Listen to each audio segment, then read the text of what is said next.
Friends and guests of ADL New England, please welcome Chair of the ADL New England Regional Board, Jim Wallach.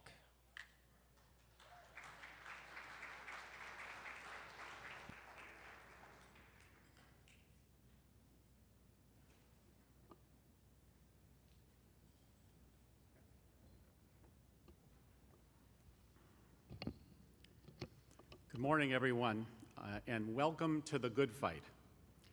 We come together today in person and online at a moment when our greater Boston community has been shaken to its foundation by events halfway around the world in Israel.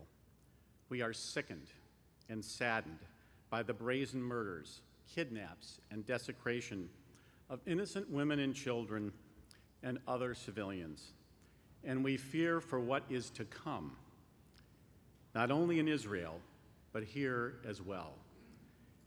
If the last 72 hours are any indicator, the reaction to the terrorist attack will be perversely an increase in hate directed at the Jewish community, both online and in real life.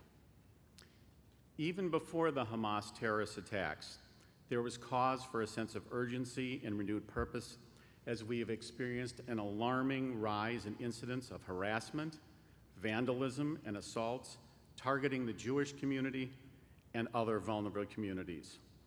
We have encountered anti-Semitism and hate when false bomb threats are called into our places of worship, when Jewish students are harassed on campus and denied the right to fully participate in campus life, when we find graffiti and slurs in schools around New England and on our athletic fields, and when we see malicious banners hanging from overpasses on our highways. We hope that as you arrive today with urgency, you leave with resolve and feeling empowered.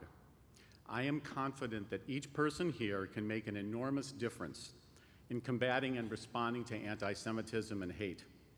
We're incredibly fortunate to have such a talented and dedicated ADL professional staff here in New England and nationwide in our headquarters and in Israel, and you will hear from the head of our Israel office at lunch. But our thousands of lay leaders and supporters around the country play such a critical role in amplifying their work and as ambassadors for ADL, in lobbying for key legislation, in supporting our critical educational programs, in opposing misguided resolutions that single out Israel as a target for boycotts, divestments, and sanctions, in responding forcefully to on-campus anti-Semitism, which is such a huge problem, and in participating in our civil rights work and community outreach work. Whether you get directly involved with ADL or just endeavor to become a more educated, informed, and active participant in your own communities, you can have a genuine impact. I note that each of you have in your materials or have received an online link to a toolkit. I commend it to your reading and to your action. It provides practical information on how each of us can share facts, show strength, and speak up. There is tremendous power when we take these actions together. And there's also tremendous power when we become allies with other communities in common cause. We know that the white supremacists responsible for so many of the anti-Semitic incidents we experience frequently also target the Black, immigrant, and LGBTQ communities. Our alliance with these communities has never been more critical, not only to our mission to secure justice and fair treatment for all, but also to stopping the defamation of the Jewish people. In the past months, we have been convening Black and Jewish leaders to discuss allyship and to strengthen relationships between our communities.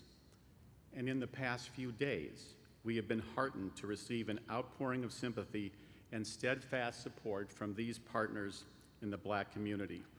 In countless informal emails, person to person, and through their presence and moving statements from the podium at yesterday's rally. And last night, those of us that are in this Black-Jewish allyship group, after a sad and horrifying weekend, received a statement from 16 of the black leaders that are in our convening, and I want to read it to you. We grieve with and stand beside Israel and all of our Jewish friends who once again are facing violence. We denounce the brutality, kidnapping, and the taking of innocent civilian lives. As black people, we understand too well the dangers of hatred and identity-based violence. Our history has taught us the importance of acting in solidarity. As the old proverb says, silence is the language of complicity. We will not be silent, and we will not be complicit. We know peace requires us to mobilize together in love and hope instead of hate and fear.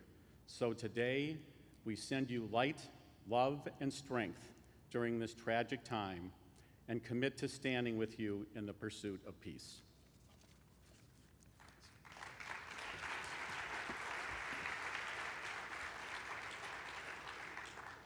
So allyship is so important, and authentic allyship goes both ways.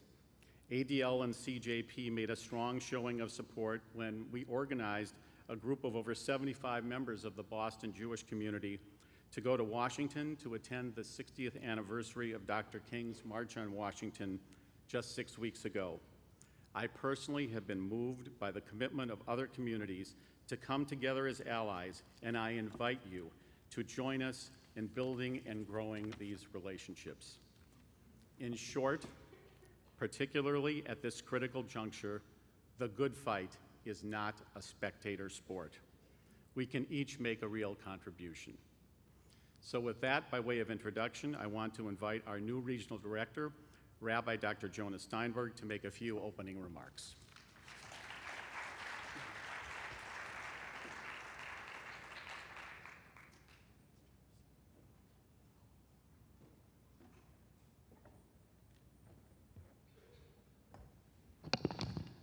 Thanks, Jim.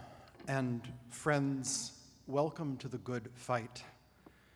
Jim said it, we are gathered here at a heartbreaking time. All of us are feeling it as we continue to follow moment by moment the terror on such horrific scale that shattered the peace of Sabbath and the joy of holiday in Israel just days ago, a nightmare whose full proportions are still becoming clear. It means so much that we are here together. I include those of you online. You may know how Elie Wiesel of blessed memory said that the opposite of love is not hate, it is indifference. I will say that the opposite of indifference is exactly what we mean by the good fight. With almost half of all Jews alive today living in the state of Israel, we cannot fight anti-Semitism, we cannot stand united against hate of all kinds without acknowledging the murderous hatred that has confronted Israel since its birth.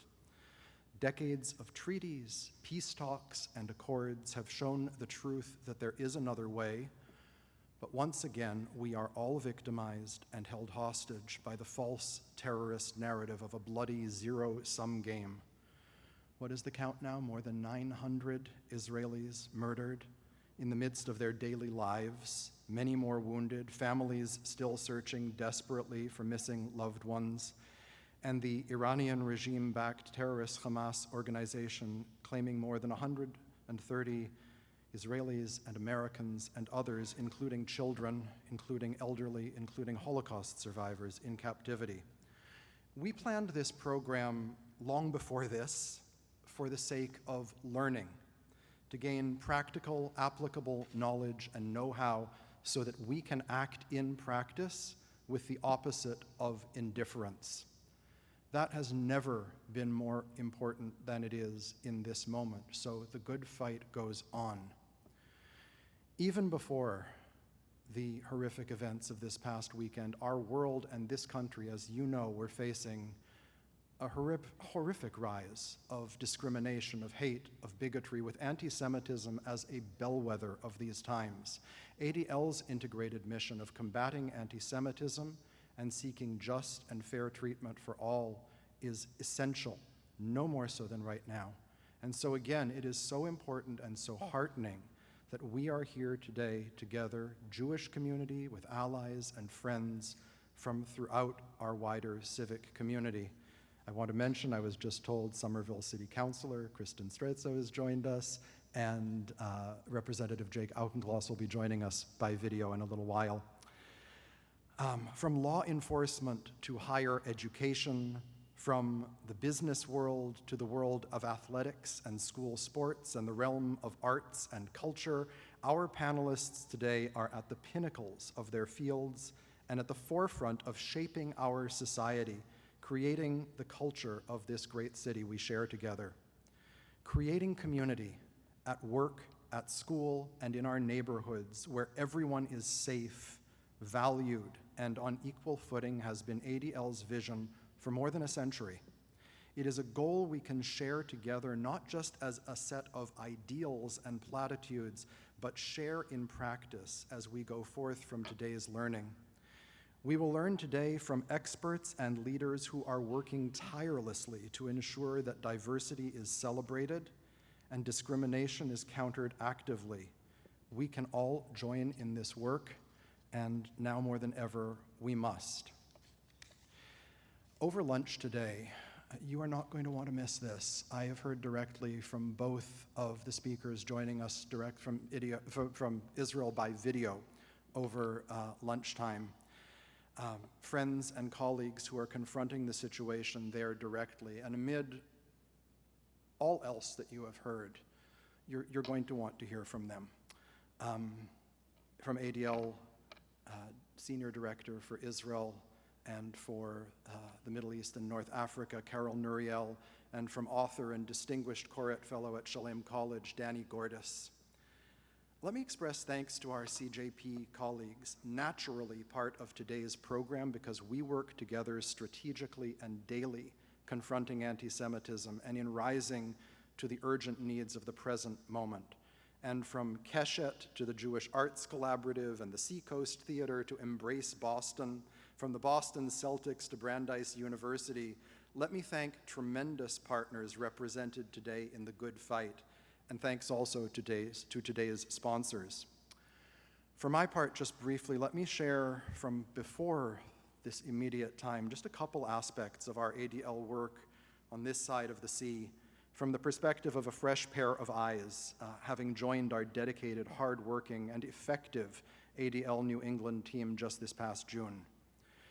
Shortly before the high holidays, my ADL New England role had me in touch in a professional capacity with my longtime dear friend, Rabbi Claudia Kreiman, as her synagogue in Brookline, which is my home community, was targeted in the countrywide wave of bomb threats and swatting incidents. The week before, I was on the phone with Bishop Terence Ashby of Ark of the Covenant Spiritual Baptist Church in Dorchester, which was targeted in exactly the same way.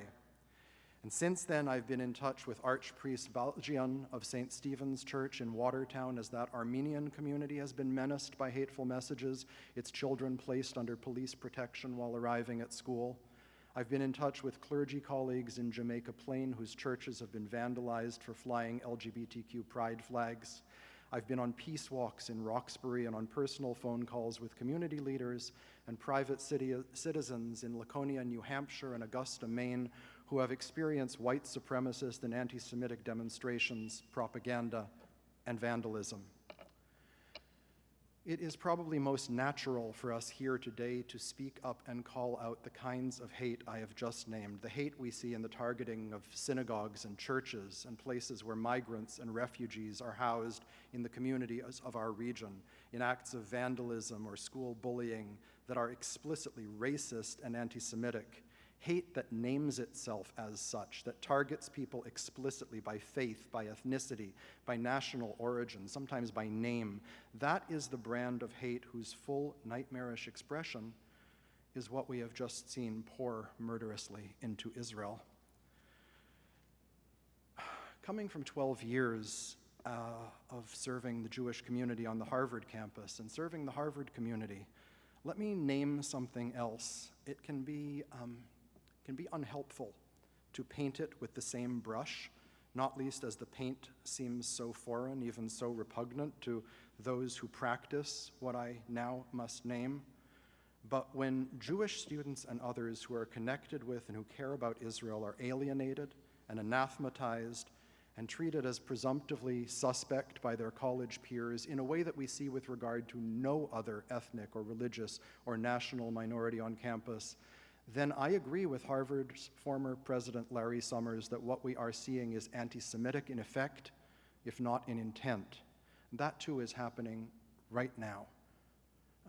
Last night around midnight, I was on the phone with a Harvard student who called me, an Israeli young woman in the college who has lost 3 people in her most immediate circles, is hearing Harvard students chanting "Intifada, Intifada," and she is asking me whether she's crazy to feel scared. And I'm saying to her what psychologists would tell you is that what you are feeling is appropriate. It is utterly wrong for student groups to sign on to a despicable letter that as much as attaches them to Hamas's campaign of, what can I call it, a pogrom. So, welcome to the good fight. Some aspects of this day may be deeply familiar and comfortable. Some may challenge you to learn and to care and be active in new ways. The point is to engage, for all of us to practice together the opposite of indifference. Now I want to invite to the microphone our dear friend and colleague, Rabbi Mark Baker, President and CEO of CJP. And what we're going to do first is, as you are able, ask you to rise. And rather than a moment of silence, and I want to acknowledge Israel itself has not done this yet because the dead have not yet been counted and fully named. But what happens in Israel when we remember is not a moment of silence, but as many of you, I'm sure, have experienced, a wailing siren while a whole country comes to a stop. I've been driving out to Ben Gurion Airport and experienced a highway come to a stop, and people get out and stand by the side of their cars while the siren sounds. There are going to be sirens like that at this time for as long as Israel and the Jewish people endure, and let that be forever. So please, as you are able, rise. And just beginning, and Mark, please join me, and just beginning to memorialize, as we will do for all time to come. Let us hear what the sound is in Israel.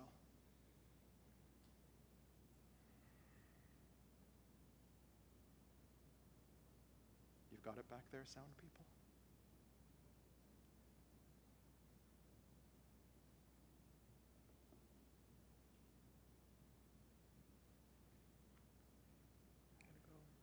My pocket's ringing, so I may play this off my iPhone through the microphone.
Chaverim Yekarim, dear friends.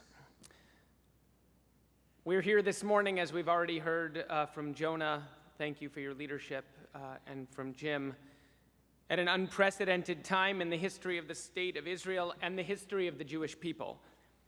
Several years ago, this gathering, the Good Fight, was created as a response to the most horrific and deadly anti-Semitic attack we had ever experienced and have ever experienced here in America, the Tree of Life shooting. It devastated the Pittsburgh community.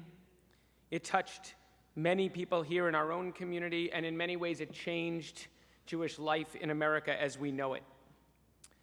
So when we're here together for the good fight, let us keep the Tree of Life victims in our hearts and minds today, this month, and always. We're here today because the hatred that has plagued the Jewish community and the world for thousands of years is not only alive and well, but still growing here in America, right here in our own community, in schools, college campuses, from egregious displays of white supremacists blaming 9/11 on the Jews, to casual workplace conversations, to the social media of pop stars and athletes. And this morning we're here one day after thousands of us gathered on Boston Common to stand in solidarity with Israel and to raise our voices together with friends, allies, elected officials, and local leaders. We gathered to express our love, solidarity, our grief, our anger, and our moral outrage at the horrific and heinous acts of terror that have taken over 900 innocent Israeli lives. The good fight is taking place right now in Israel, and it is a fight to protect the innocent lives of our Jewish family thousands of miles away and to protect the future of the Jewish homeland. And this is not just far away, it's not just over there. This is already touching nearly everyone in our community, whether one of the tens of thousands of Israelis living here in Greater Boston, or one of the American Jews who have friends and family in Israel. On a personal note, my closest friends and I had to leave directly from yesterday's rally to go to the home of one of our close friends and to escort them to the airport because we learned during the rally that their son-in-law, a young man with tremendous spirit, love of Israel, and a bright future ahead of him, was killed in battle. My friends, in the past few days, we've witnessed the largest, most gruesome massacre of Jews that we've seen since the Holocaust. We are here today to fight for our own safety and well-being and for the future of our community and this country. And as we are here today, Israelis and we are in a fight for their lives. We're living through the darkest moment of hatred and violence against Jews that many of us have ever known. Add to this the vile and incomprehensible response that we've seen in the streets and in statements and on college campuses, a defense of terror and violence rooted in ignorance and extremist anti-Semitic ideologies that demonize Israel and dehumanize Israelis, and that do, in fact, threaten the safety and well-being of Jews, especially, but not exclusively, of our younger generation. We're here today to understand these challenges and what we can do about them. With gratitude to the ADL and to so many other partners and leaders from across our community who are here today and who are doing this work every day in so many different ways. Put simply, we have work to do.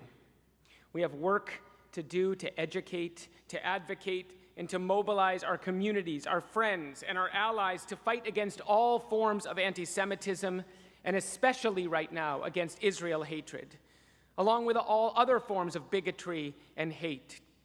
We need to fight against the forces of extremism, conspiracy theories, and other forms of disinformation and demonization.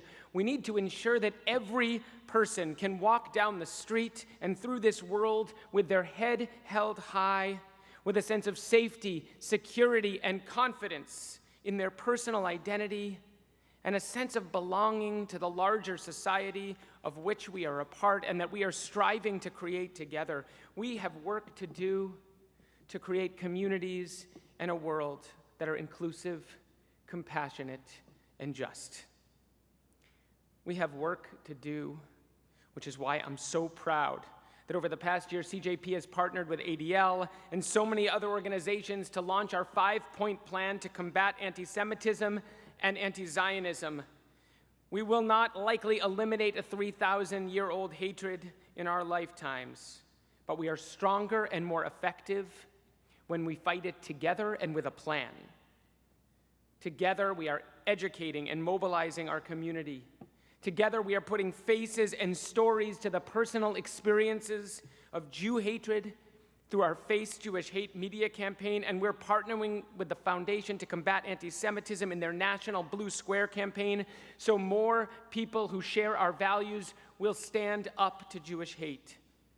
Together, we're expanding community security to ensure that we and our children will be safe and secure as we choose to live engaged, vibrant, joyous Jewish lives in our schools and our synagogues and our community centers.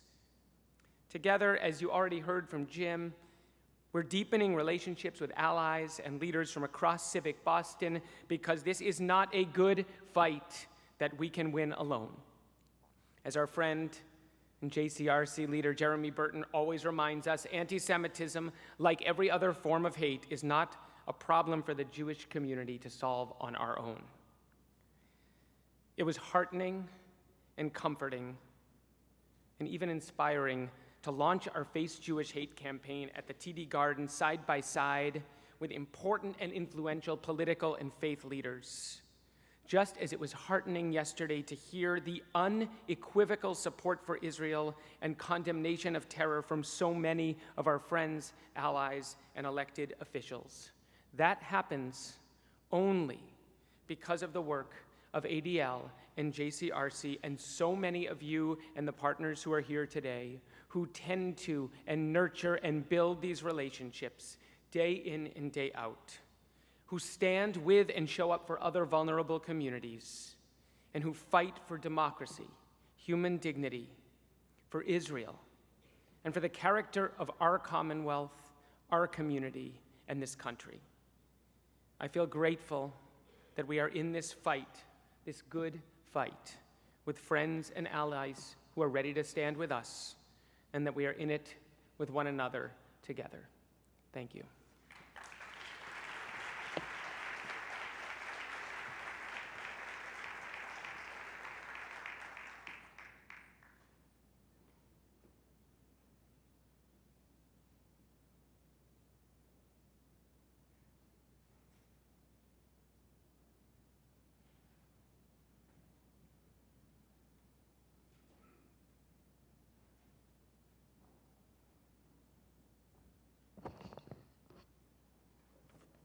Waiting for my other half.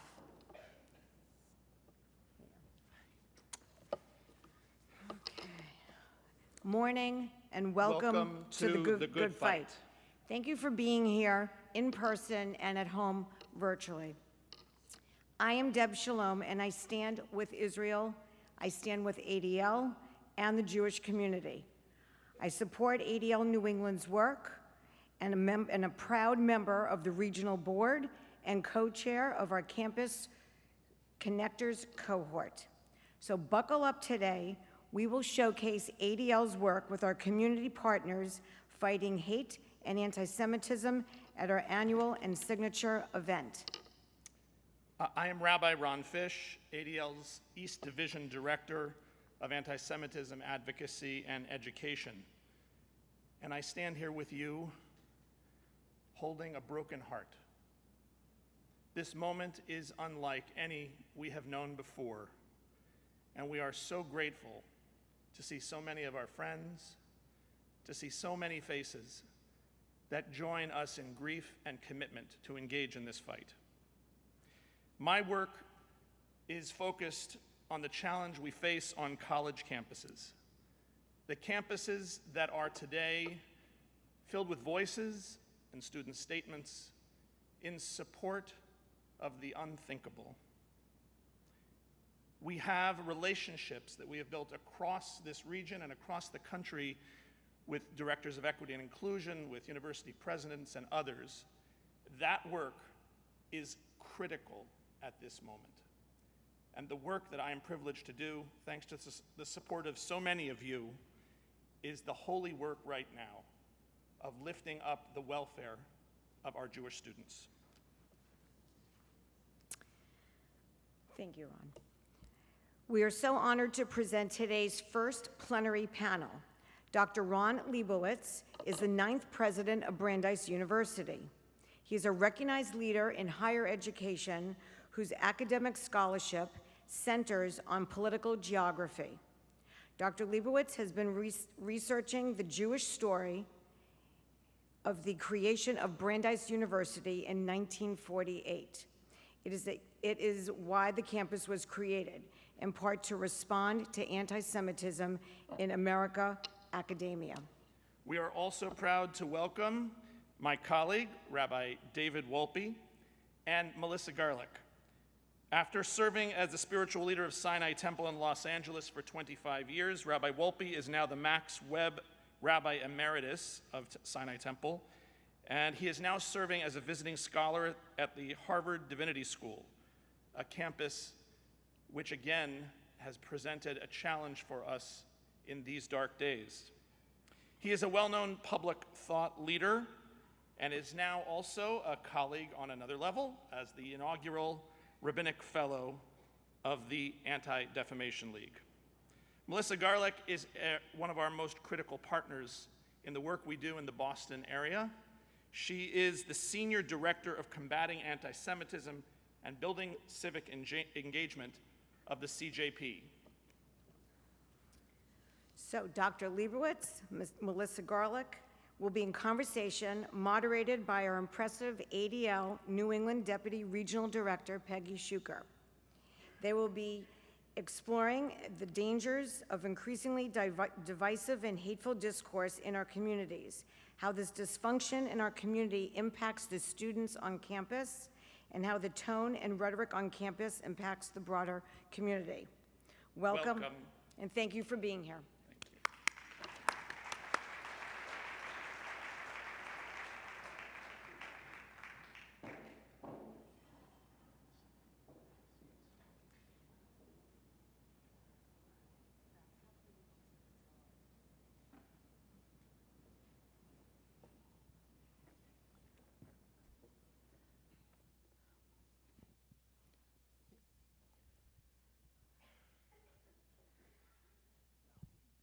So I'm going to do a little setting of the stage here. As all the previous speakers have noted, all of us are still processing the deadly attack in Israel this weekend, an attack leaving close to 1,000 dead, many more injured, and hundreds as hostages at the hands of a known foreign terrorist organization.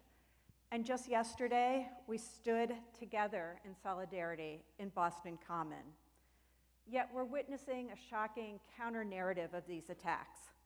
That narrative is getting traction on and off campus and goes something like this. Israel's to blame for the attacks. The attackers were justified in acting to recolonize the land. That message has been amplified in the joint statement by Harvard student groups released Sunday, essentially glorifying those attacks.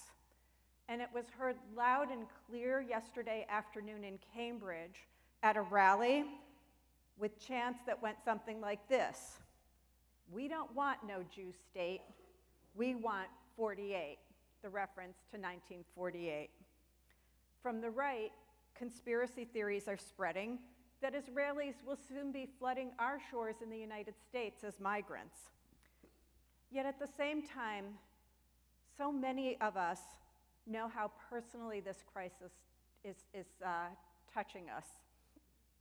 On the Brandeis campus, that is one place where we've learned about the tragic murder of the daughter and son-in-law of a beloved professor, Ilan Tron. So I'm going to turn first to you, President Liebowitz. In a year when Brandeis is celebrating its 75th anniversary, Brandeis itself, a campus created in response to a need of the Jewish community that had been marginalized and subject and excluded through quotas from other campuses. Both looking back over those 75 years and looking at the present moment, what does that special founding of Brandeis mean in this moment? Thank you, and thank you, ADL, for hosting this at a very important time. It was important prior to what we're witnessing this past week, but it's all the more important now to talk about these issues. For Brandeis, this is some nasty irony in the sense that we, like Israel, will be celebrating our 75th anniversary this week.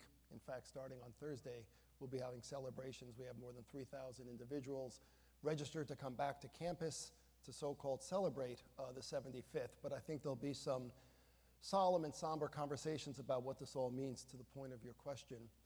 Brandeis, of course, was founded, much like Israel was, to provide a safe place for those who were denied access to a wonderful education because of bigotry, anti-Semitism, and quotas in 1948.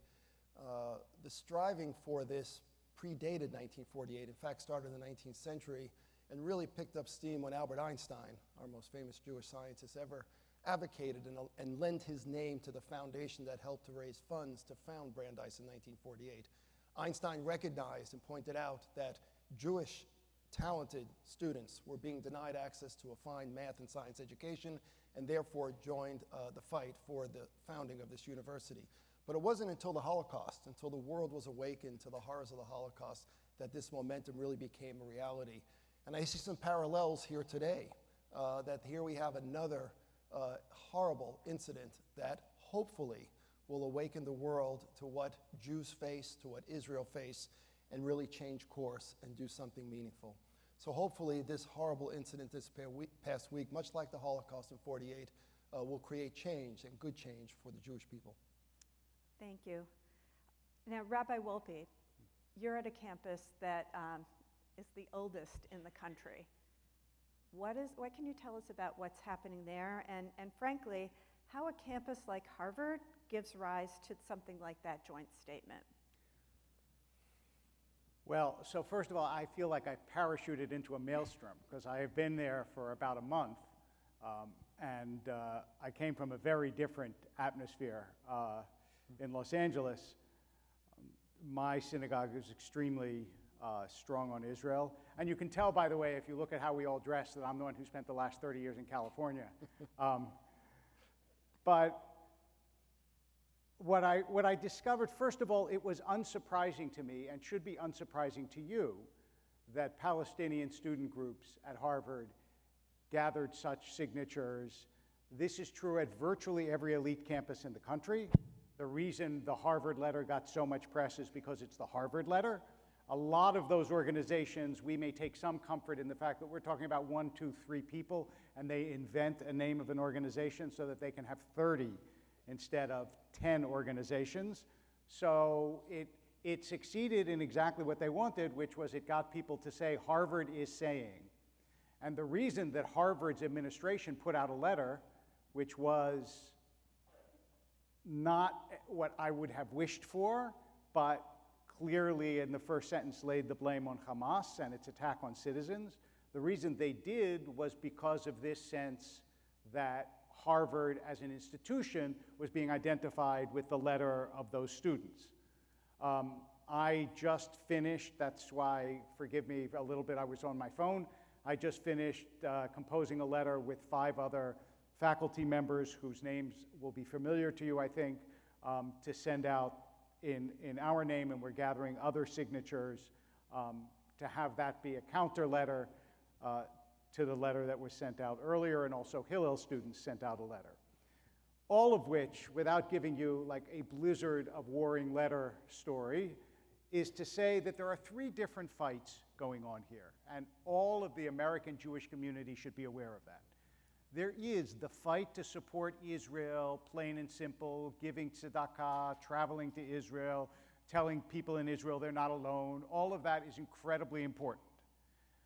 Then there is the fight to support and help people who are in uncomfortable or hostile atmospheres, like, yes, last night I was at the Hillel at Harvard, just to let the students know that there are people who are supporting them, they're not being besieged, we care about them, and so on. The fight that ADL is primarily engaged in, though, I think, is the fight to persuade neutral minds.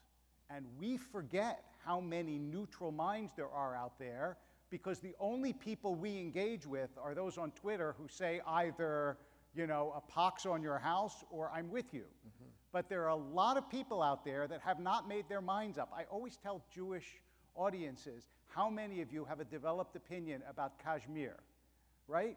Or Nagorno-Karabakh?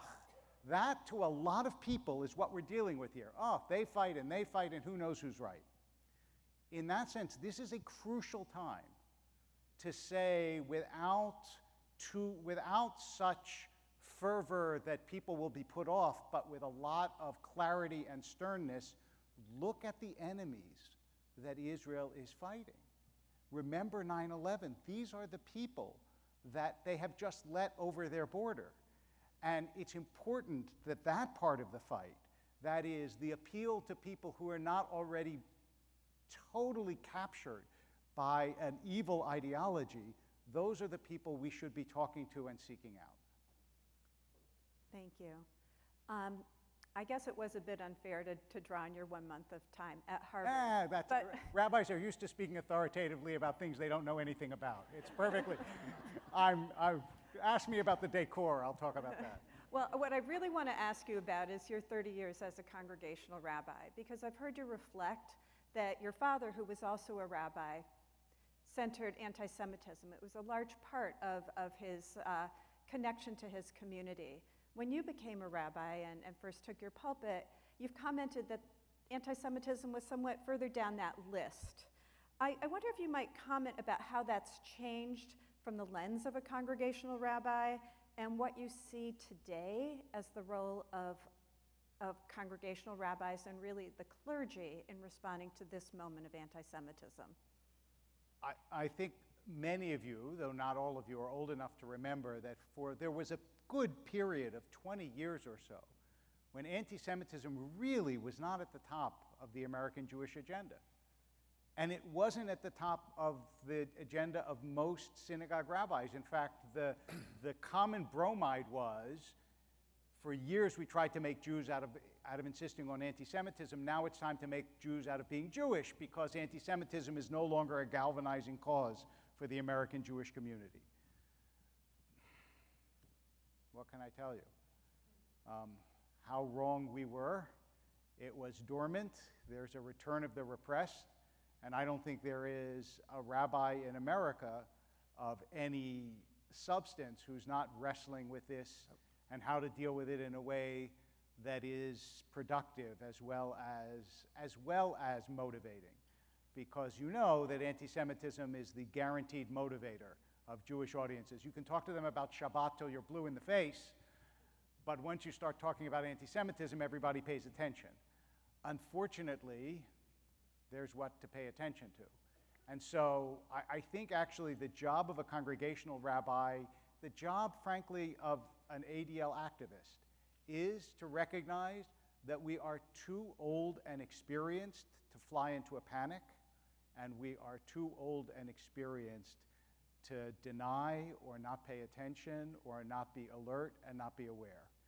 And striking that balance of not crying wolf for every minor event, because every time some kid paints a swastika on a bathroom, not seeing that as a national emergency, right. Because then when there is a national emergency, people don't pay attention. Striking that balance is, I think, the job of every congregational rabbi and every activist, Jewish or non-Jewish, who cares about hate in the world. Thank you. And speaking of people who have that job, I'm turning to you, Melissa. Melissa's title sort of says it all. She's responsible for combating anti-Semitism and promoting civic engagement and community engagement. And we saw that work yesterday when we stood together, shoulder to shoulder, in Boston Common.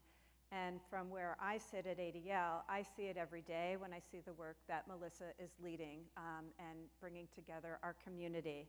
You know, we've talked much about this particular moment of anti-Semitism, and I would like to let Melissa talk a bit more about why this moment needs the whole community to respond to it and how we're going to get there. Thanks, Peggy. It's really an honor to be up here with you all, and thanks to ADL for organizing this conference, and it's good to be back with ADL too after working there for some time. It's difficult. While it's good that we're together today, it's difficult to be here at the same time having this conversation, which makes it all the more important.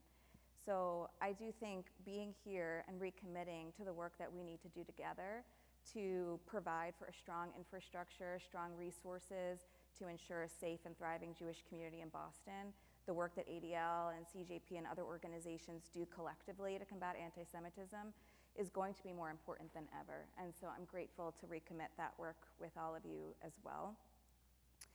I also share in the frustration and disappointment and despair, having worked for many years in the allyship space and in progressive spaces, from the silence of some of my friends, from the hesitancy of very clearly calling out anti-Semitism and terrorism.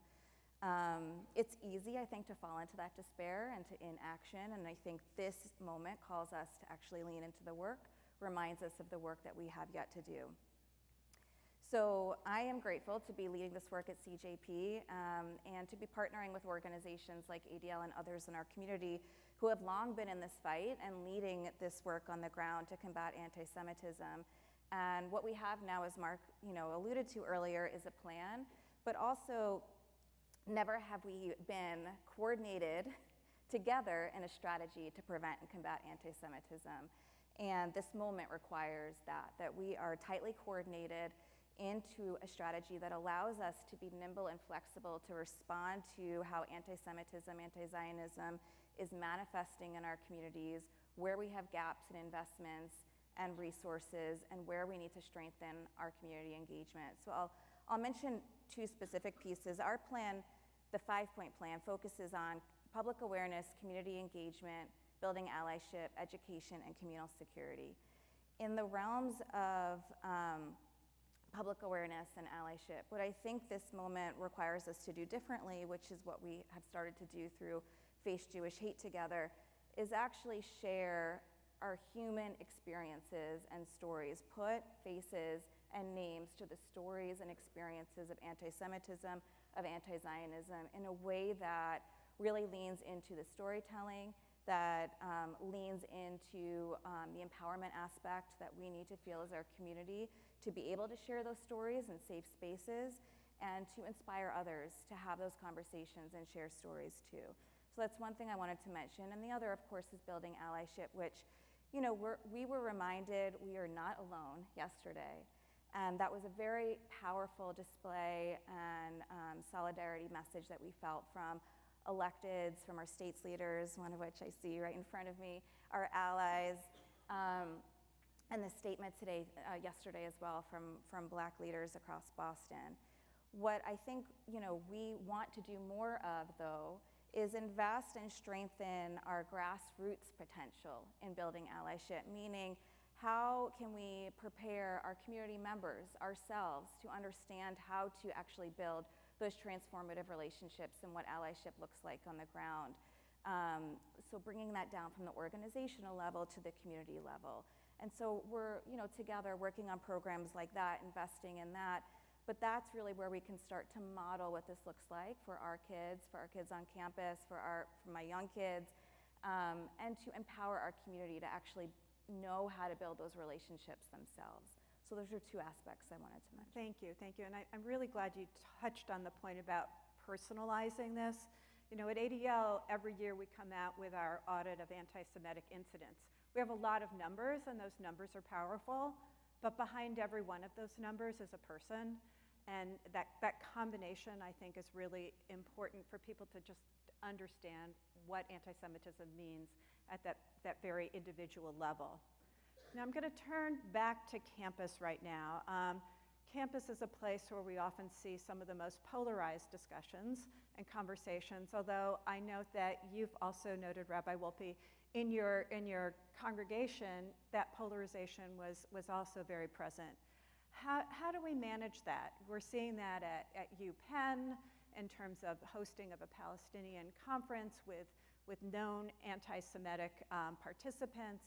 We've talked about how we've seen it at Harvard. We've seen campuses like Berkeley have pledges not to let Zionists attend or participate fully in community life. We've seen that as well at Tufts. It seems to also mirror the experiences we're seeing publicly. So I'd like to give you each a chance to comment on that, starting with you, President Liebowitz. Pleasure. Well, higher education is a microcosm of the larger society in which it sits, and so therefore it should be no surprise that those things you see in society at large you will see on campuses. The difference on campus, of course, it's mostly anti-Semitism, we would say, coming from the left. And that's really the predominant challenge that we face in higher education. I will say that Brandeis is privileged in some ways. We don't face the intense BDS and the intense anti-Semitism that many universities that you've mentioned face. However, because of who we are and the history that I mentioned before and you mentioned, I feel Brandeis has the responsibility to step forward and do what it can in this area. We've engaged with the generosity of the Kraft family and the Foundation to Combat Anti-Semitism on a three-pronged, not a five-pronged, approach to how we might do this. And it really focuses on the three areas of campus. It focuses on undergraduate students and graduate students, students number one. Secondly, it focuses on leadership, and I'll come back to that in a moment. And third, it focuses on the future leaders of Jewish organizations through our professional program called the Hornstein Program, which trains professional Jewish leaders. And so on the first front, we have students, 10 a year, working closely with the Foundation to Combat Anti-Semitism, working in various sectors of the economy to both understand where anti-Semitism might be, how to research it, and how to confront it. On the second part of the program, which is the most important to me, is the one on leadership. I mean, I know that Mr. Kraft feels very strongly that students are our future, and this is the area we need to address first and foremost, but to me, changes on American campuses will not happen unless leaders feel more comfortable, more confident in how they deal with anti-Semitic issues. So to me, the issue is wonderful organizations like ADL, like Hillel International, like AEN, and other nonprofits that have done great work in this area would probably benefit by having an academic partner with which to do this. And so we have stepped forward to engage in trying to work as really bring a convener to bring together all these organizations on our campus at least twice a year with leaders of universities and colleges. And what we've done was start in November. We have our first big event. We're inviting teams of senior administrators, presidents, chancellors, deans, provosts, DEI officers, admissions officers, dean of students officers to come to campus for workshops on how to engage the issue. And what we found over the first 6 months of just looking into and taking the pulse and taking some survey information is that there is a huge deficit in understanding of who Jews are, what is Judaism, what is anti-Semitism. It's remarkable to see how void of this knowledge there is in the academy. And so our first goal is to engage in those very fundamental, elementary, foundational issues of what is Judaism, who are the Jews, and what are the real issues. So we're working on that. Our first event is as I said, next month. And then we're working in the area of Jewish professional development, our master's program at Hornstein, which is a phenomenal program that has produced remarkable leaders over time. In fact, several people here, I'm sure, have gone through the Hornstein MA program. But what we found is there's very little in the curriculum having to do with anti-Semitism. And so through the generosity, again, of the Kraft family, we are revamping the curriculum, number one. And secondly, we're scaling it up so that we could have not just 20 students a year in Hornstein, but rather 100 by going online and making it a hybrid program. So we're trying to take this comprehensive approach to understand how we will get at this because, as I said, students, faculty, and staff and future leaders need to be engaged in order to address the issue. Would you like to comment Sure. from the campus? On campus or the well, so there are community, two different issues because in the synagogue, although I had a politically very polarized synagogue, I had a large community that were very strongly right-wing and a community that was very much not. And the only way that we succeeded, not the only way we tried, but the only way we succeeded in getting people to coexist happily together most of the time was to recognize that part of the problem with American society is we have no common culture anymore. We don't read the same books. We don't go to the same movies with rare exceptions. We don't share the same ideas about things. The only thing we share in common is an interest in politics. So when you meet someone, the first thing you find out about them is their politics, and then you know whether they're on your side or the other side. If you start with how do you discipline or feed or educate your kids, what are the problems you have getting them to sleep, or what problems do you have with your boss, or what's your relationship like with your spouse or with your parents, then all of a sudden you know someone is a human being, and how they feel about Trump comes 10th on the list instead of 1 on the list. And that was a very effective strategy. Since we had a school, we had both a day school and a Hebrew school, it was a very effective strategy in getting people to talk to each other about something other than politics. And part of the dilemma now is, for students as well, politics trumps almost every other issue, so that it's what the other kid thinks about. Today it's Israel, tomorrow it could be something else, that defines who and what they are. And as long as you conflate those things, that is, you are your political stance, it's going to be very hard for people to talk over the fence. And so if you can, to some extent, decouple what you feel politically from who you are as a human being, we would have a much better chance, I think, of speaking civilly to one another, even when we get to those issues on which we radically disagree. But there are obviously some atmospheres that lend themselves more easily to that than others. Absolutely. I need to go back to something you said, President Liebowitz, that at Brandeis, there is a lack of knowledge about anti-Semitism, and I think you were saying also just Judaism, who the Jewish people are. I meant in the academy. In the academy, No, I wasn't saying okay. at Brandeis. Brandeis, I was saying we're privileged. We have a very different situation than most colleges and universities, and in their leaderships and their faculty as well. But if I just add one thing to what the rabbi said, it's even today more than politics, and I think in higher education we see this because of who we deal with, the 18 to 22-year-olds who are really in identity formation age. And it's more than politics, it's really identity. It's how identity has become literally number 1 on that list of things that are interesting, at least 18 to 22-year-olds, finding themselves, expressing who they are. And it's that complete devotion or focus on identity that makes things challenging. Add to that, what higher education is all about, the pursuit of knowledge, finding things out, challenging all status quo on a university campus, and add in on top of that yet, which probably you don't necessarily have to deal with all the time in other venues, which is academic freedom and freedom of speech. Those two issues, of course, complicate issues, because where you draw that line into an academic freedom and freedom of speech begins and ends really factors into this whole question about anti-Semitism, anti-Zionism, and so forth. So these complexities make for, as I said before, very, very challenging situations. Again, I feel somewhat privileged where I am at Brandeis, not facing all these things as intensively as Harvard and Penn and other places that you mentioned, but it's all mixed in there. Right. But it sounds like Brandeis can be a leader for other campuses based on the work you're doing. We're trying, exactly right. I want to turn to you, Melissa, because taking this back into the community, we've talked about in the academy the lack of knowledge about anti-Semitism and who the Jewish people are. When we talk about building allies, is that also an area where we can expand knowledge and expand education so people really understand who the Jewish community is and why anti-Semitism is actually real and not a problem of the past? Yeah, thanks for that question. That is a key component of building allyship, is first understanding, listening, and educating every day. I think also, just to add to the campus conversation though, specifically, our goals around, obviously we want to ensure that Jewish students feel safe, included, and can thrive in their educational journeys on campus.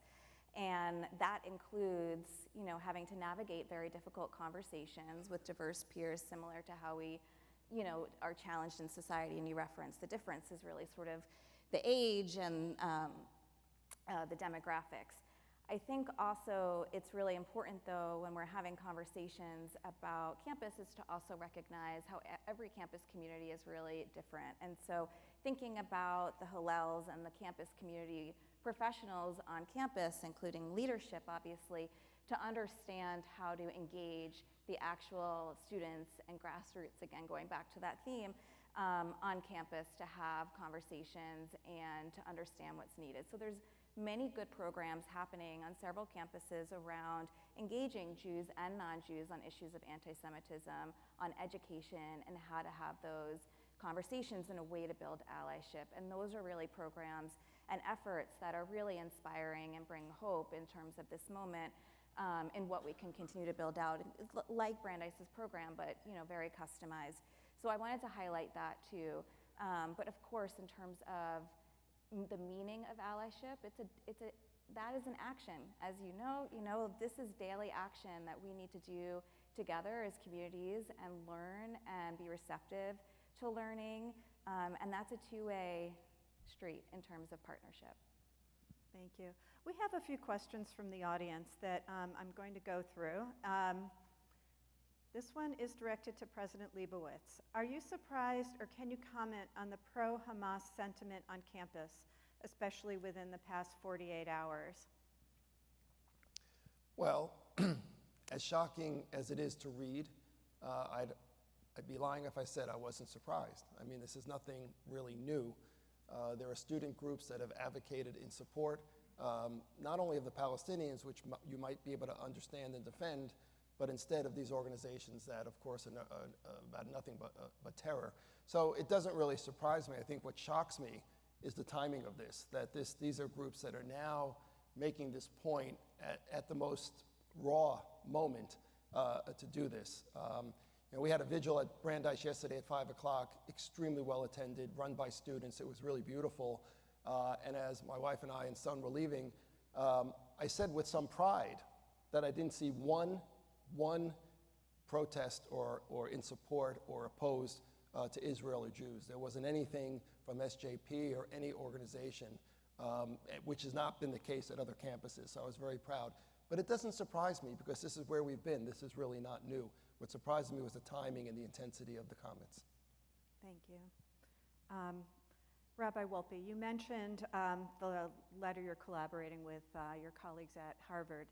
What can we do to help? And I will give you a moment to think of that answer, because I'm also going to flag that we have a breakout session that's going to focus more deeply on campus today. And at that time, we'll be sharing some information about a sign-on letter initiated by Harvard students. That is yet another avenue for action. A positive letter. What's that? Yes, Right. yes. So you can disseminate such letters and make comments on social media. And the purpose of that, I think, is generally to help people feel that they're not alone or crying in the wilderness. You can do things like make clear. Someone wrote me last night and said, for example, why hasn't President Biden said anything? Well, he did immediately, and exactly what you would want him to say. I think we need to post those people who have said things right or left that support Israel in this time, and there have been worldwide. There's been a lot of what we would call chizuk, a lot of strengthening of Israel, and we have to let people know that the posture of despair is actually not a helpful one in the public square. That is to say, nobody helps us, nobody supports us, wins us no sympathy and no help. To thank the people that have supported you is not only is it hakarat hatov, not only is it a mitzvah to recognize when people support you, but it's also good strategy to let people know that a lot of people in powerful positions, right and left, are unequivocally supportive of Israel. And also, we have an obligation of memory. We have to remember this time, and we have to not let people forget what happened. We have an obligation of testimony, that is to let people know and to witness all the things that have happened. And we have an obligation of solidarity. The obligation of solidarity is not just to draw together as a community, but to continually, once Israel's skies are opened, to travel there, to let people know that we are 100%, our hearts are there.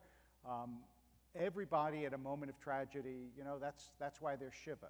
Everyone at a moment of tragedy, even if they feel like they want to be alone, they don't want to be alone. And right now, Israel really doesn't want to be alone, and it's our job to make sure they know that they are not. Thank you.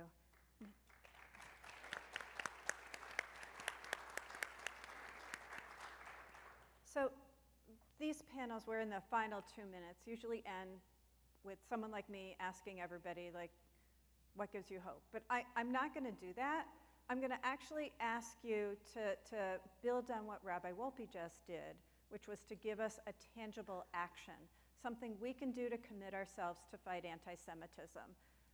I'll start with you, President Liebowitz, then Melissa, and then Rabbi Wolpe. If you'd like to add anything to what you've just inspired us with, please do. Building on the rabbi's comments, I think the best thing we could do is to really instill and encourage young Jews to exhibit and feel and exercise pride in who they are and who we are.